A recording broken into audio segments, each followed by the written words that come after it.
एक छोटे से शहर बरमूडा में राइस्टार नाम का एक लड़का रहता था और उसके साथ साथ उसकी दादी भी रहती थी, जो उसके लिए सब कुछ थी क्योंकि उसके माता पिता बचपन में ही गुजर गए थे। वो बहुत गरीब था, फटे पुराने कपड़े पहनकर स्कूल जाता था और बाकी बच्चे अक्सर उसका मजाक उड़ाते थे। लेकिन राइस्टार के दिल में एक ही चीज थी जो उसे रोज स्कूल जाने की ताकत देती, एक लड़की जिसका नाम पायल था। पायल बहुत खूबसूरत, अमीर और स्कूल की सबसे पॉपुलर लड़की थी। राइस्टार उसे दूर से देखकर ही खुश हो जाता था। वो कभी हिम्मत नहीं कर पाता था उससे बात करने की, लेकिन एक दिन उसने अपने दिल की बात कहने का फैसला किया। डरते डरते कांपते हाथों से उसने पायल के सामने जाकर कहा, पायल, तुम मुझे बहुत पसंद हो, क्या तुम मेरे से दोस्ती करोगी? पायल ने पहले तो उसके फटे कपड़ों को ऊपर से नीचे तक देखा, फिर हंस पड़ी और बोली, अबे साले छपरी, तू मुझे पसंद करेगा? साले तू तो पूरा भिखारी लगता है। दूर हट यहाँ से और मेरा टाइम मत खराब कर, जाकर किसी और से दोस्ती कर। उसके बाद वो राइस्टार को धक्का देकर वहाँ से चली गई। कुछ देर बाद राइस्टार ने देखा कि पायल तो अब स्कूल के सबसे अमीर लड़के रोक के साथ घूम रही थी। दोनों हंस हंस कर बातें कर रहे थे। ये देखकर राइस्टार का दिल टूट चुका था।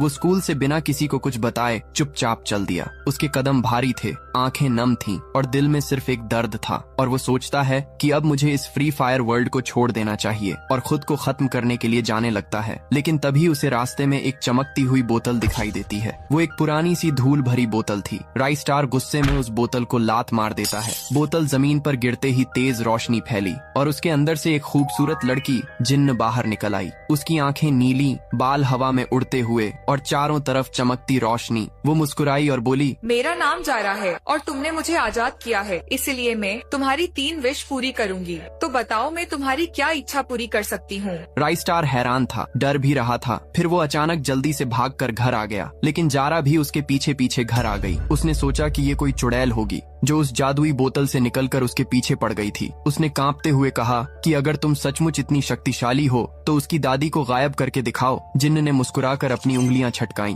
और अगले ही पल बेड पे आराम से सो रही दादी गायब हो गई। राइस्टार ने बेड की ओर दौड़ लगाई, लेकिन वहाँ सिर्फ उसकी दादी का चश्मा था। उसका दिल जोर जोर से धड़कने लगा। उसने जिन्न की ओर देखा और पूछा कि क्या वो उसकी हर इच्छा पूरी कर सकती है। जिन्न ने हामी भरी। उसकी आंखों में एक अजीब सी चमक थी। राइस्टार ने तुरंत कहा कि वो उसकी दादी को वापस लाए। जिन्न ने फिर से उंगलियां चटकाईं, लेकिन इस बार कुछ नहीं हुआ। उसने हैरानी से अपनी जादुई किताब खोली जिसमें प्राचीन मंत्र और नियम लिखे थे। किताब में साफ लिखा था कि अगर कोई इंसान गायब किया जाता है तो वो हमेशा के लिए गायब रहता है। ये सुनकर राइस्टार का गुस्सा 7वें आसमान पर पहुंच गया। उसने जिन्न को डांटा और कहा कि वो उसकी दादी को वापस लाए। जिन्न ने उदास स्वर में माफी मांगी और कहा कि वो अपनी गलती की सजा के तौर पर हमेशा उसकी गुलाम बनी रहेगी और वो जो कहेगा वो वही करेगी।